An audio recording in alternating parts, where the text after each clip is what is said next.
Welcome back, ladies and gentlemen, to our post-game coverage of the Season 3 World Championship Final.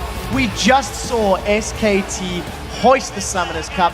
Take a step back and talk about how they did that. That was a 3-0 sweep in the Grand Final. It was a phenomenal series from SKT, and truthfully, it was a phenomenal tournament from them. They dropped the very first game to OMG all the way back in the groups, and you know, I was questioning, I was like, well, we'll see how it goes, but they just grew from there.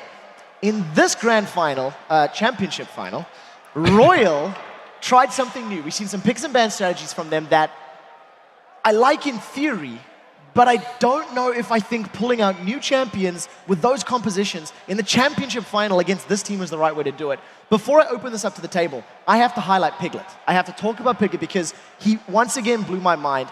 An 11.4 KDA on Corki and 5-0 with 450 gold per minute.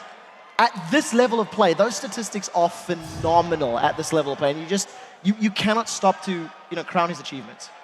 And then Piglet was really good, but if we're going to dissect the games, we can basically start in the jungle because both junglers were really pivotal to the performance of both teams.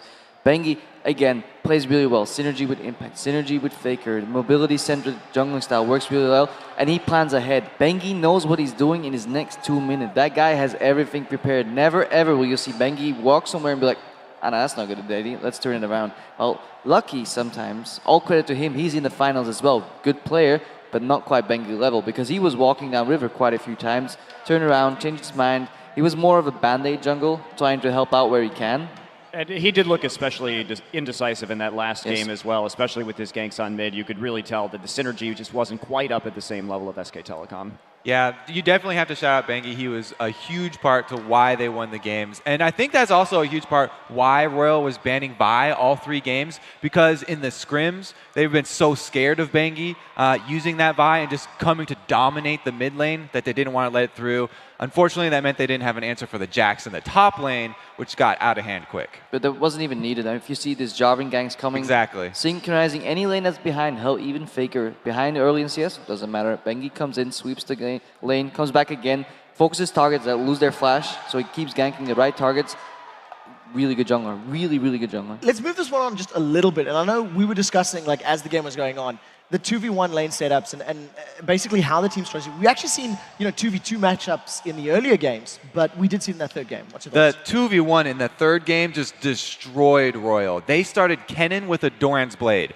Kennen with a Doran's Blade cannot 2v1 at all. That is 100% them looking for the 1v1 matchup with that Jax. That was supposed to be their answer to Jax, but then not only did they get 2v1, he also face-checked the bush, and it was heartbreaking from there. And oh, sorry, go ahead. Yeah, no, it's true. And that one mistake caused him to fall so far behind in lane that then it rippled out big time. It forced that lane swap up into the top lane, and then you had the 6 Jax versus the 3 Kennen. It got bad. There's not really anyone else to blame, though. They didn't put in the work to do the invade to get the vision so that they can go for that 1v1 matchup that they wanted.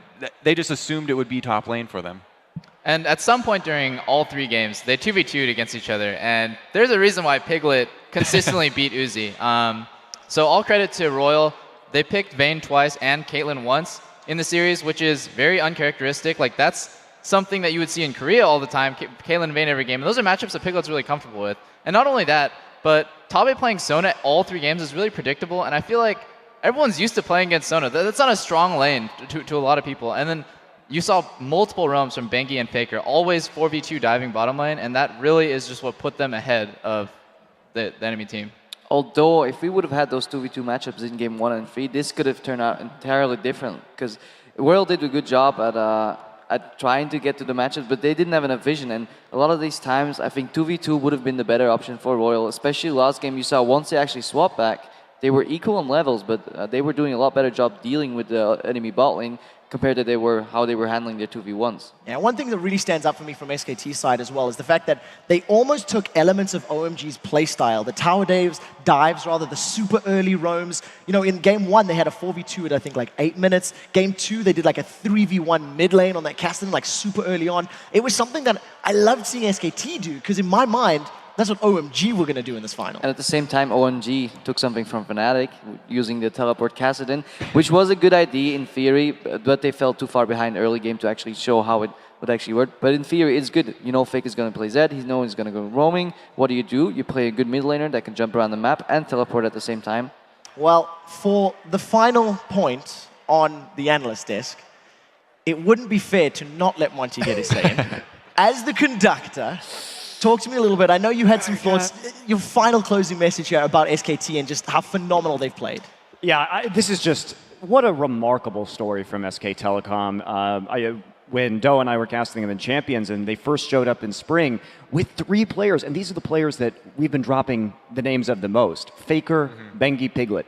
Never played on a professional team at a professional level before April. And they come in, and I had heard all this hype about Faker. Oh, Faker's been #1 in Korean solo queue for a long time. Had never seen him play. And then the LeBlanc game happened, which was very infamous, where he basically one-man dismantled MVP Blue. But to come from there, and you say, oh, these guys are great in lane, but they still have all these problems in their team fights. They still have all these rotational issues. And to fix them so quickly, and to come back in Champion Summer and take it, and they have just gone like a rocket. And it's just mind-blowing to me that we have such a new team, such a fresh team, with this level of synergy, with this level of play. You really have to hand it to... A rocket-powered train. Rocket-powered train, there you go. I have to say, too, I'm very impressed with all the members because there's a lot of hype and talk about Faker, but every single member on that team does so much to come out with the victories. Greppo, what happened to the ticket that Monty was going to be crying? You know what? his Actually, tears I kind of kept mine just in case.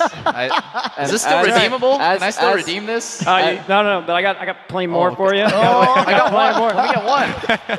But as Monty did not need something to drench his tears in, I actually managed to salvage mine. It's really hard to see, but a little tape goes a long way. Yeah, a little tape goes a long way. Guys, thank you so much for actually chiming in. And thanks for listening to what we had to say about tonight's World Final. We're going to throw this over to Jet to hear exactly what the champions have to say.